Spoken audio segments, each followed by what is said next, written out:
Okay, so we're gonna pretend like this is our battery car data. So the first thing it says for you to put on your graphs as part of analysis is what we call error bars. So we calculated on the front that there was some uncertainty based on the range. And so that's basically saying this dot could have been a little higher or a little lower based on my measurement. And to represent that visually, we go ahead and we make a little bar that goes up a little bit and down a little bit, but it should be roughly the size of the uncertainty. So for example, my first one I said was plus or minus 2. That's not really visible, but I'm gonna kind of try and make it visible like this. It could be a little higher, a little lower. The next one was also barely visible, but it's starting to get bigger as I go. And we talked about that's probably due to the car turning. But it's starting to get bigger, and I'm totally not even trying to match my data because I made up my data. But it's getting bigger, and that kind of shows that we had an error with the machine. The car was doing something weird. And so the next thing IB asks for you to analyze is something we call the maximum and the minimum gradient lines or slopes. If I were to try and fit a slope line that went through all of this data, I could do this, but it really wouldn't hit all of the data points because my stuff is curving. And so one trick they have you do is with a meter stick, they pretend like, okay, so if I want the biggest slope, the maximum slope, what would I do to try and fit it through all the error bars / all the data? Because the error bars say the data could have been up here, so that still is fitting my data. If I go through this line, let's see if I can match that. Oh, I almost could draw the meter stick shadow.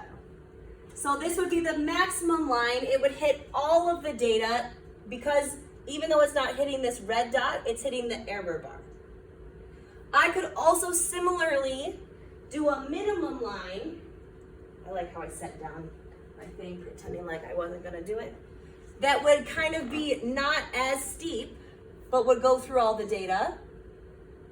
And to get all the data, I think this is the shallowest I can go. Like that. So this is my minimum slope. This is my maximum. And so the real answer is probably somewhere in between there, right?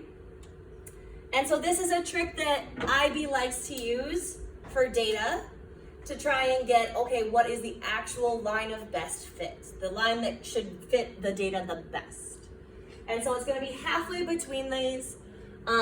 And so if I look at my uncertainty here, I could figure out about where to place it and make it go through all the data. And I could do it in a different color so we know it's about halfway. I cannot draw shadows, I tried. You would do it with a real ruler on your graph. So it would be a lot easier. But this would be the curve of best fit or the best fit line. Computer software can actually do this for you without the minimum and the maximum slopes. And so I recommend for your IAs and all your labs to use that, and I'll show you how to do that in the future. But if you want to do it by hand, this is how we do it. And so then we would actually calculate the slope or the gradient of this line by taking probably the maximum and the minimum, doing rise over run, figuring out its gradient. And specifically, because this is distance versus time, let's pretend like this gradient is 34. I don't know, I'm making up numbers, so may as well make it up. This is taking a rise in centimeters, and then I'm dividing it by some sort of a time in seconds, so it's gonna give you meters per second or a velocity measurement. Because remember, that's the slope of a distance versus time graph. Velocity. So this is what you're really looking for, is how fast is the car. So this could be an IA question like, how fast is my scooter?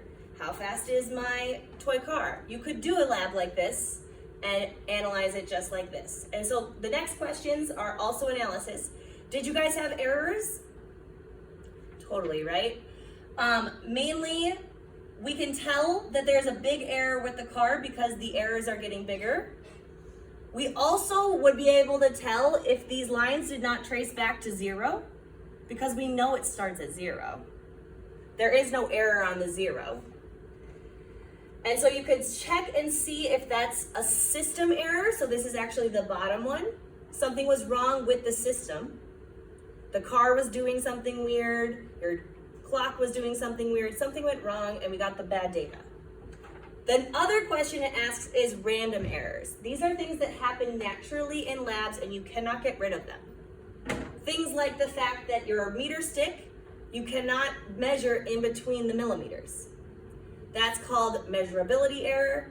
You can't get any better. So there is some sort of error naturally in the numbers. Other errors, were you guys actually down looking right at the ruler, right at the car where you marked it when you marked it? No, you were kind of hovering over trying to guess where the first part is. This is actually an angle error. You were not actually looking at the exact spot. A better way would be to use a camera and have the ruler visible in the camera so you could pause the video and measure.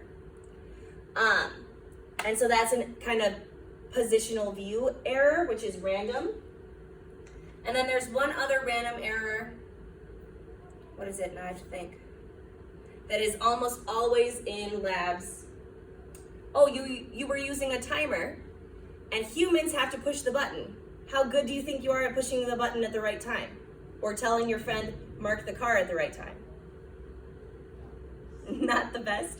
Humans are naturally not super good at doing things on time, and so we call this human error, but it's usually only with times because we struggle. And so that's a natural error that's in most labs. So let's write those down on our analysis, those things, and finish your own beautiful graph to turn in for me. And you have 15 minutes to do that. Good luck.